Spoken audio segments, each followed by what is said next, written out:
Kakababa lang ni Doc Yen from stage sa ating musical games na Sakit Ko, Awitin Mo at Isayaw Mo. So Doc Yen, kumusta yung impact ng ginawa nating games on stage? Well, you know, very excited sila. Unang-una, yung mga contestants, bata man o matanda, they're excited to know na meron palang tulong sa kanilang katawan yung ating produkto na MX3.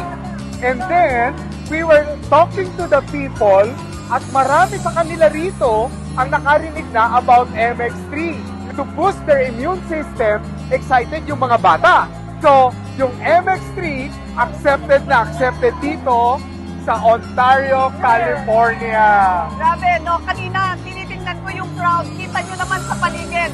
Almost 10,000 crowd po yung naririto ngayon.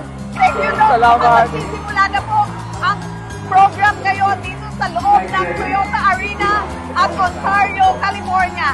Salamat po. Maraming salamat.